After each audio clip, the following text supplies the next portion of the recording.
7 czerwca Stowarzyszenie Pro Fortalicjum Gmina Rudnik przy poparciu władz gminy Rudnik zorganizowało festyn z okazji Dnia Dziecka, który odbył się na terenie zespołu parkowo-pałacowego rodziny von Eichstätt w Sławikowie.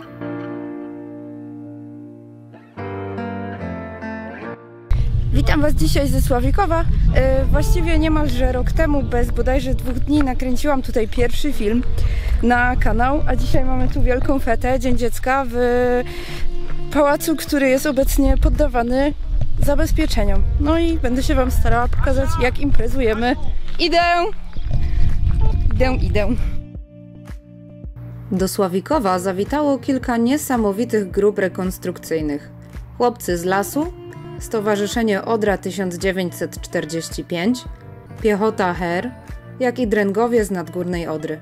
Nazywamy się Stowarzyszenie Giercha Piechota, jesteśmy z Wodzisławia Śląskiego, no niedaleko tutaj Raciborza.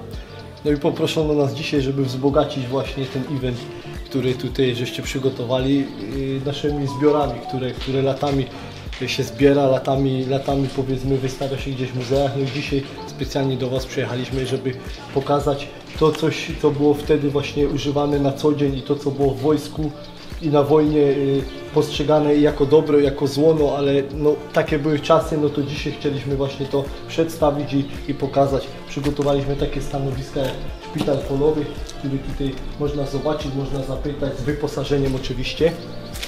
Z lewej strony, idąc właśnie tu tą alejką, to możemy zobaczyć werkstatt, to znaczy warsztat motocyklowy BMW, który też na jakimś tam froncie, obojętnie gdzie przemieszczał się i w warunkach polowych też trzeba było ten sprzęt jednak naprawiać, czy czołg, czy obojętnie jakiś tam samochód. No to takie warsztaty właśnie były tak wyposażone, jak tutaj można zobaczyć. Jeszcze kawałeczek dalej, idąc z lewej strony, można zobaczyć stanowisko MG42. To jest stanowisko żołnierz piechur, który bronił, że tak powiem, w okopie swoich, powiedzmy, stanowisk. I siła rażenia była bardzo duża tego karabinu, ale to też nie będziemy dzisiaj wszystkiego zdradzać. Można podejść, zapytać, wtedy te ciekawostki, że tak powiem, zdradzimy każdemu. Dziękuję bardzo. Dziękuję bardzo.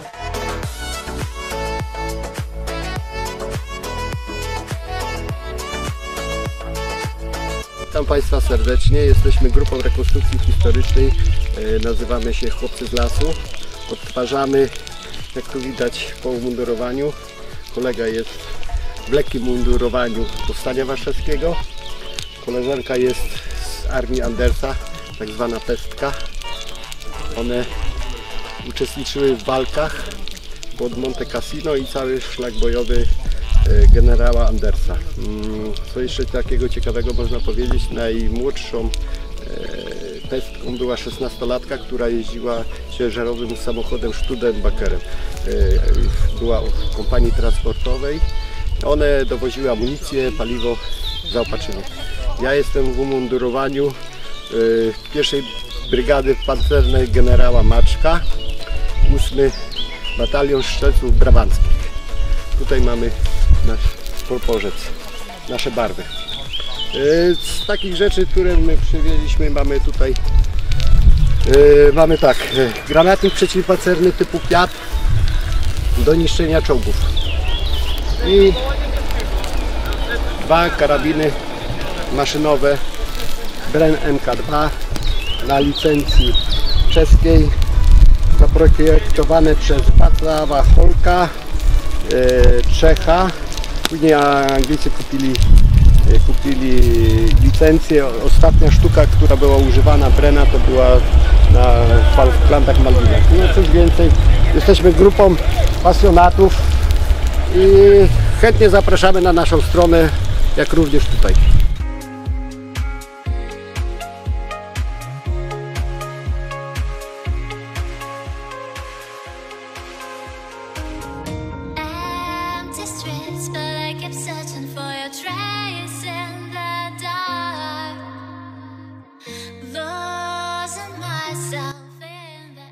Po terenie pałacu oprowadzał przewodnik, pan Zygmunt.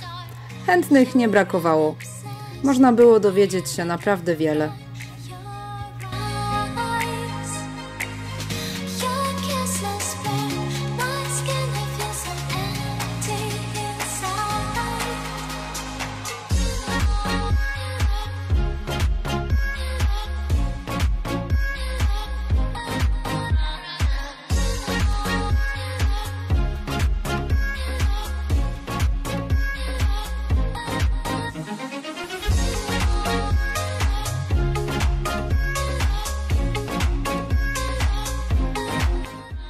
Na festyn przybyło wiele rodzin. Każdy odnalazł coś dla siebie.